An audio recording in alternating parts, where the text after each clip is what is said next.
Major upcoming transits alert. So many of these transits rhyme with the USA's natal chart. It's Astrology for July, Major Transits Week 1. On July 4th, happy birthday, USA! Mars will conjunct Uranus in Gemini. This is already within orb as you are listening to this video. And the really wild thing is that it's happening really close to the USA's natal Mars-Uranus conjunction in Gemini in the USA's 7th house. So we were dealing with similar issues 250 years ago. Taxation without representation was a big one back then. The ruling class, the oligarchs, modern-day kings, those are the people calling the shots right now. And they kind of see us as money that has not been transferred yet. This Mars-Uranus conjunction happens all the time, about every 2 years when Mars makes its circle around the sun. But when it happens with Uranus in Gemini, we get some really big turning points in our country's history, starting out with the Revolutionary War, then again during the Civil War, then again during World War II, and now. That doesn't have to mean that we are going to have a civil war here in the United States. It doesn't have to mean anything. All of those interactions are turning points as pushbacks against authoritarianism. So anyway, with that as a background, with Mars and Uranus, like big and little picture, personal and worldwide, what we want to do is cut the lines that are holding us back. And at the conjunction of these two, we are setting up a whole new cycle of that kind of liberating energy.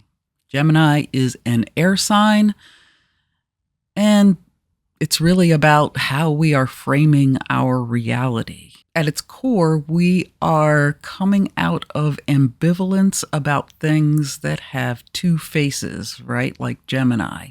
And right now, two very popular topics are wealth equality and gender equality. Also, race equality, although that has more, well, it's kind of white versus everybody else, isn't it? Anyway, I digress. Personal picture, there's something we are sick and tired of tolerating because it is holding us back.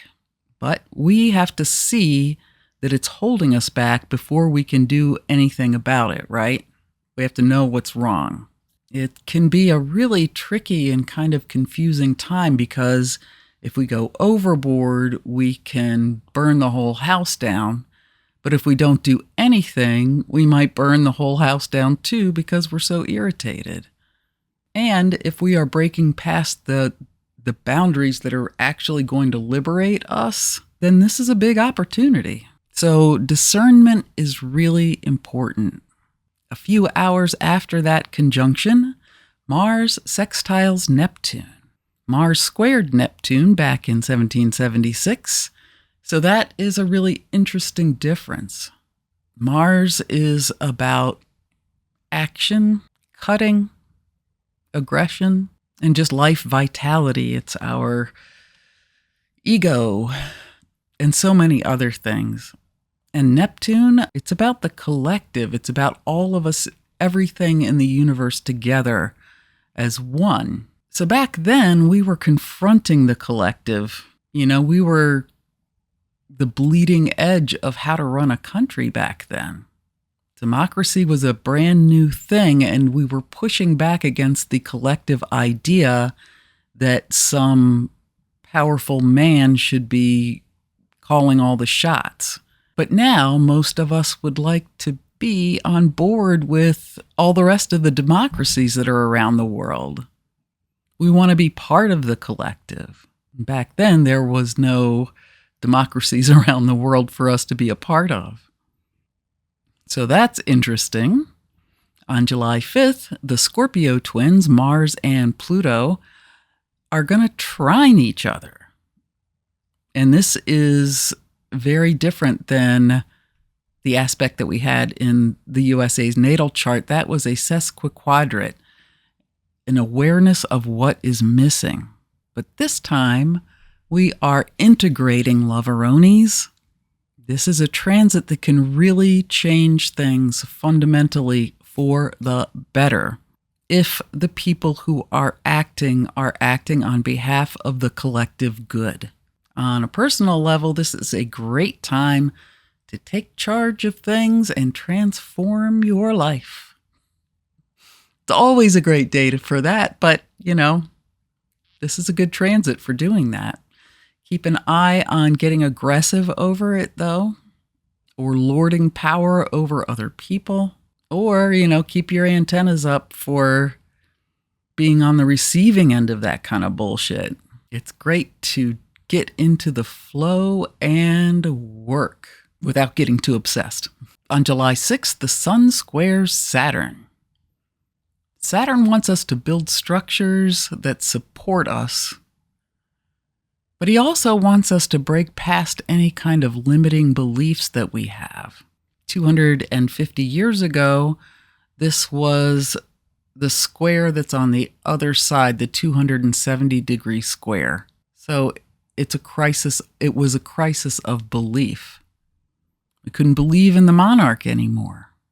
This time it's a 90-degree square, so we are struggling to act. I mean, that seems to be going for the people as well as our heads of state. Very interesting. On the personal level, we might be fighting ourselves about work-play balance. So let's make sure that we are really clear on who is telling us we can't go to the beach. If we are not letting ourselves have fun, let's not be resentful of people who are letting themselves have fun. That's shadow Saturn. Or we don't want to martyr ourselves by being the only responsible one, the person that's always there and never takes time off. Maybe it's a time for us to make plans and see what happens when we decide that we're not going to be the one holding up the sky by ourselves anymore. Maybe we need to, value ourselves. Yeah, so those are the major aspects, and let me know in the comments if you'd like more of this kind of talk, like mentioning the USA chart and just the longer transits in a longer format. Yeah, let me know in the comments. I'll see what I can do if you'd like that. Okay. And I will surely see you tomorrow. I love you. Bye.